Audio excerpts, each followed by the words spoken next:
Oh, tatanggalin para makuha itong ano. Itong leak dito. Sa likod ng ano to sir eh, likod ng transmission. Oh, yan oh. Bibidyohin mo dapat yan.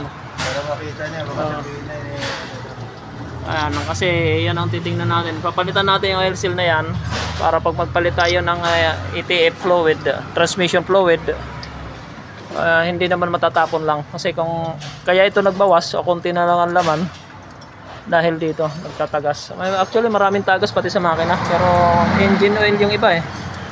Dito oh. Yan oh, nga engine oil yung parte na to dito. May naluha pa. May mga naluha. Mga engine oil, naglalawa ang ilalim yun. Ayan, nandiyan. Oo, oo. Ayan. So, observe mo na lang yun sa makina, sir. Dito lang tayo sa transmission. Ayan lang. Dito yan, oh. Ayan, oh.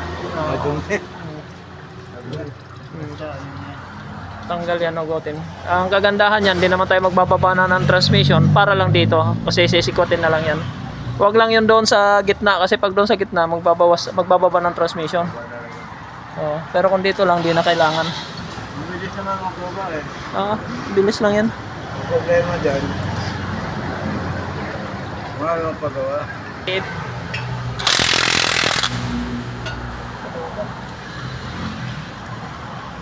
Ay, pag binigay ko sa kanya video, bibigay din niya kay sir eh. Oo, para at least na prove mo na ito yung ginawa, pinakita.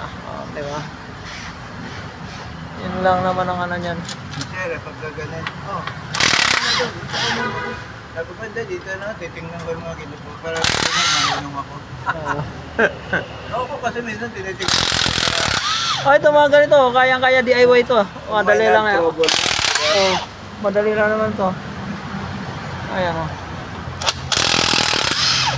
May artista tayo dito, yun, daming kumukuha. Yan, for the record.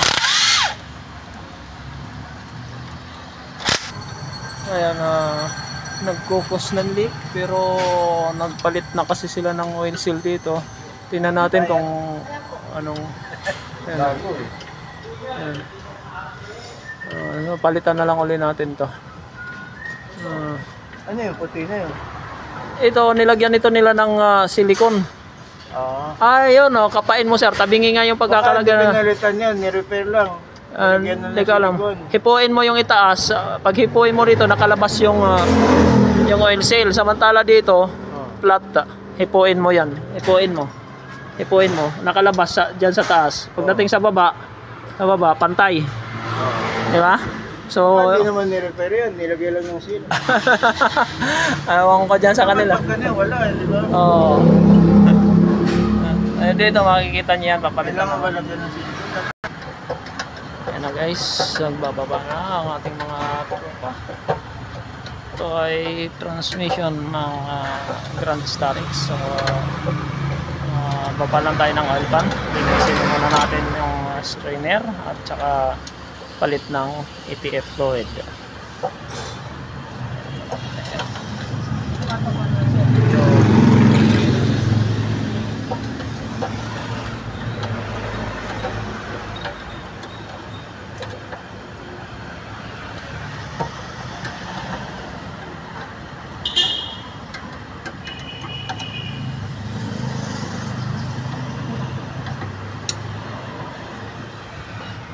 Andyan yung may-ari.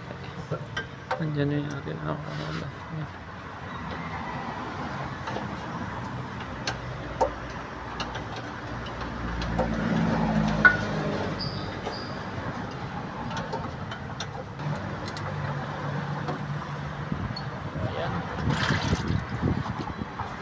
Ayan yung nakuha niya ano. So ayan yung laman loob niyan sir. Ito yung filter. So strainer type. Ayan, i-clean up din natin yan mamaya-maya lang. Nandun sa loob yung mga clutches niyan. Ito yung inyong tingnan. Halika rito sir. Dito tayo sir. Kuha nga ako ng Rek, tabot nga ng ano. Rek. Ito sir. Yung bilog na yan, magnet yan. Tsaka ito magnet.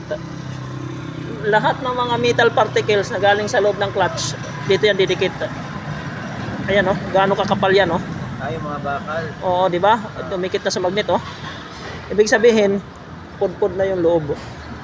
Ayan, oh. Kumbaga, hindi yan sisinungaling. Ayan, oh. Nagtatayuan pa yung mga gilid-gilid, oh. Yan yung mga nadurog ng mga piyesa sa loob. Kaya medyo iba na rin yung performance ng transmission. Yan yung sinasabi natin na magpalit man tayo ng ITF. Kung may damage na ang loob, hindi pa rin yan natin. Hindi na natin may babalik yung damage, ika nga. Pero ito lilinisin ito. Lilinisin yan. Pero hindi pa ganun kalala. No, hindi pa naman, pero ito may bakas na to. Oh. May bakas na kasi ito. Matagal siguro ito hindi napalitan. Hindi ko alam. Yan, oh. Ang dami na nito, oh. Ang dami nito, yan, oh. Madami na yan. Wala pa ng 2012, di ko napalitan. Ang dami na yan. Yung clutch lining sa loob. Yan. Nakita ko kay Mo, hindi rin niya maintindihan eh. Hindi maintindihan kaya. Pasa din niya kay Sir. Oh, mas maganda. Mas maganda may pasa kay sir para maintindihan ni sir. Oh. So, ayan guys, para dito sa Transtarix. Ayan, 2012 model. Ang issue nito, ayan, nandiyan may ari. Ang issue nito, pag galing ka sa tagbo, tumigil ka, nawala ng pressure. So, umaatras yung sasakyan.